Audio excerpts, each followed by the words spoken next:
presents Tween Hearts, kapartner ang Clear Anti-Dandruff Shampoo.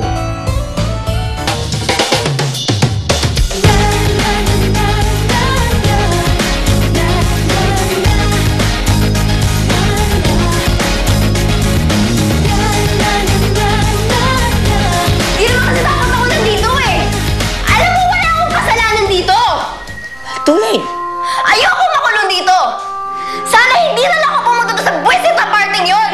Sana hindi na lang ako nag-enroll doon sa school niyo! Sana hindi na lang ako bumalik sa nanay ko! Mas gusto ko sa tatay ko! Alam mo ba yun, ha? Kesa dito! Kesa sa'yo!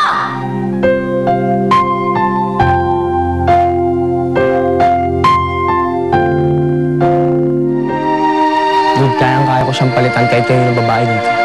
For real? I doubt it, pare. Stampa tayo eh. Kahit sinong babae? Woo! Sige, kahit sino. Sabi mo. Si Aya. Yung weirdo na nakikipag-usap sa puno at halaman. Pag napasagot mo yun, bilog na ako sa'yo. Sige.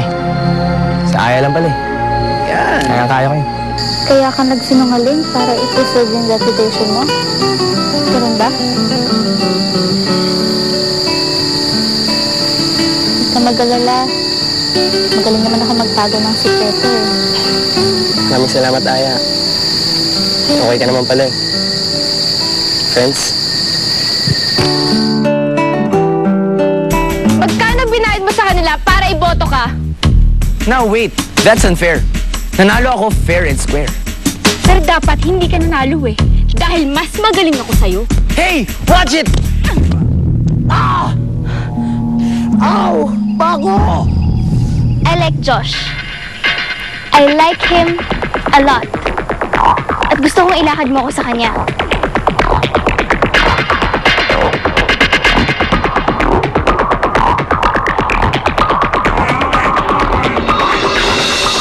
Find a way para maging close kami ni Josh. If he gets to know me better, I think magiging okay kami.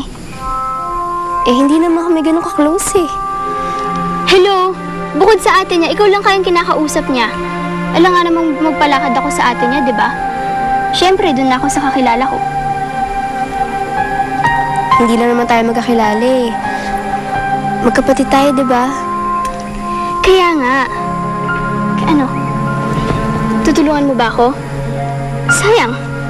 I can treat you like a real sister pa naman. Kapatid na naturing mo sa akin?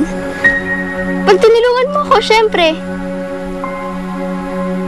Magkapatid tayo. Kaya tutulungan kita.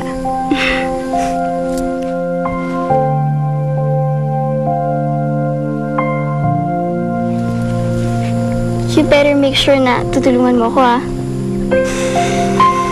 Promise?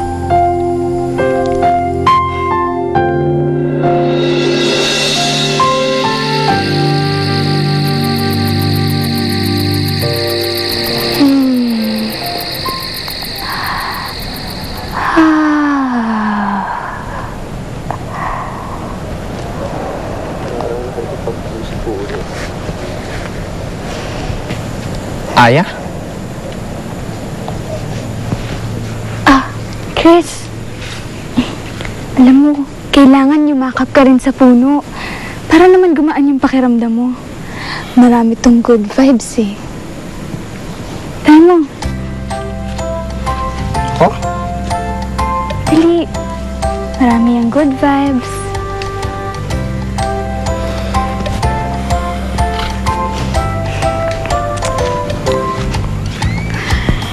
Ano? Nafe-feel mo na ba ang energy flowing to your body? Alam mo, lagi kitong ginagawa. Because they are representations of pure life. At ang main purpose nila is to bring out good vibes. Para siyang stress reliever, di ba? Parang relaxing naman. Sabi ko sa'yo eh. Teka, may dumi ka.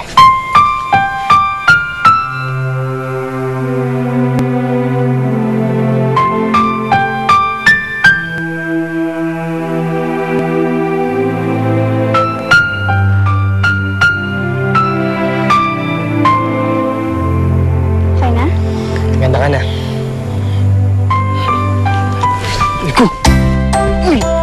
auntie! Teka, may auntie ko! Aray!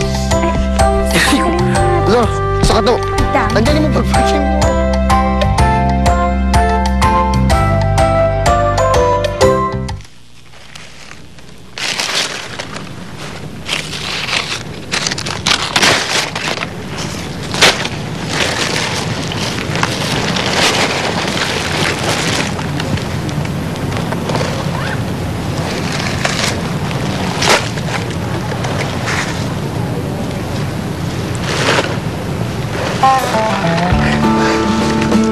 Kulit mo!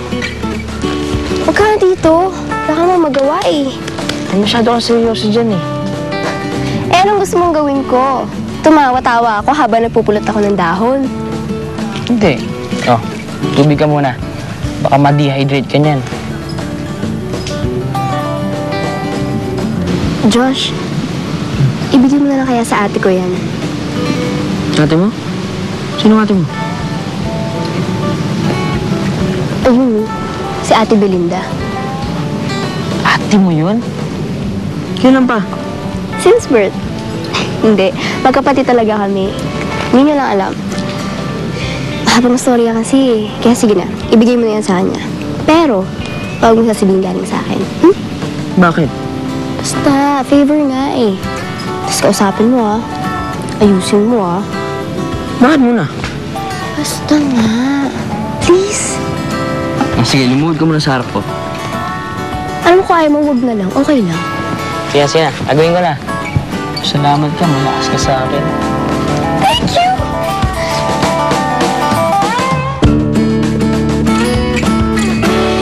Lisa! Hoy! Iwanan mo na lang ba ako dito? Paano ako makabalik sa tent? Alam mo, problema mo na yung bahala ka dyan! Sige ka! Susumbo kita kay Sir Boris! Madadagdagan na naman kaso mo sa school! Fine! Eto na, tutulungan na kita, di ba?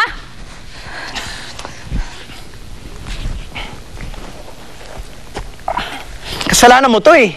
Kung di mo ko ininis, edi sana, hindi kita tinulok! Kung di ka o hindi ka siguro mainis! Ah, ganun na? Uy! Ah! Ano ba? Sige!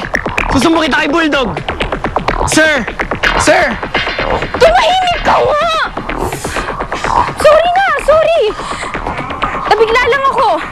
Kala mo ganun-ganun na lang yon? Kailangan mo gumawi sa akin! Bumawi?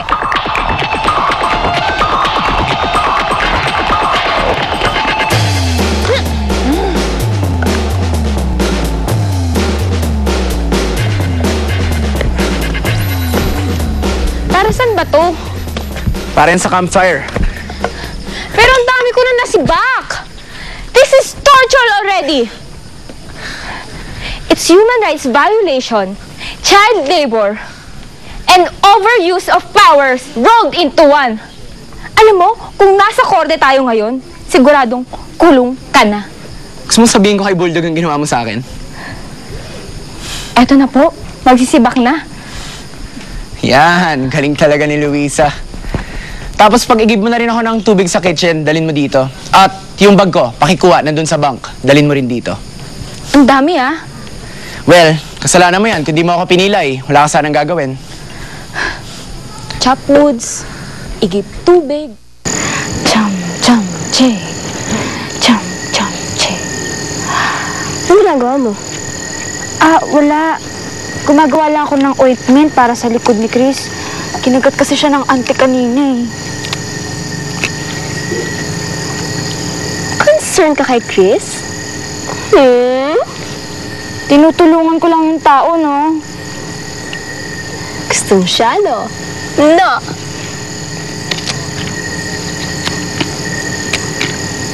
Uy, sorry na. Ang sinasabi ko lang naman, kung gusto mo siya, wala namang masama dun eh. Kasi lahat naman tayo may gusto. Gustong libro, gustong pagkain. Alam mo, gusto ko naman si Chris eh. Kasi mabait naman siya. Tapos friends pa kami. Parang ikaw. Diba? Gusto mo rin kasama si Josh? Yun lang. Wala namang ibig sabihin yan, diba? Oo, pero ngayon medyo iiwas mo lang ako sa kanya. Kasi sa Ate Belinda eh. Gusto niyang ilahad ko siya kay Josh. Ano? Crush ni Belinda si Josh? Huwag kang maingay dyan. Sabi kasi ni Ate Belinda, ituturing niya akong kapatid kung ilalahad ko siya kay Josh. Eh, syempre gagawin ko na lang. Mas pipiliin ko naman siguro si ate kaysa kay Josh, di ba? Tama! Blood is thicker than boys. Tama. Blood is thicker than boys. Galing mo talaga. Pero alam mo, invento ko lang yun eh. Pero kung gusto mo, yun na lang isipin mo. Kasi, totoo naman yun. Bagay. Blood is thicker than boys. Tama na. Ay, oo nga pala. Sige. Hi, girls. Uy, tamang-tama. Kailangan na nating lagyan ng ointment yung likod mo. Ointment? Ano yan? Gamot to. Huwag kang magulo. Kanina. Chris, nakita mo ba si Josh? Hindi. Uy, lamig. Di ba kayo close? Hindi masyado. Actually, hindi. First year pa lang kami, magkaaway na kami. So matagal na kayo magkakilala. Meron ba siya naging girlfriend? I don't know. Wala bang naling sa kanya? Wala ba siya niligawan?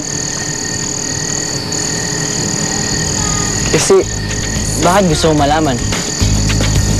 Every time I feel like this, there's a new emotion taking place. Let go.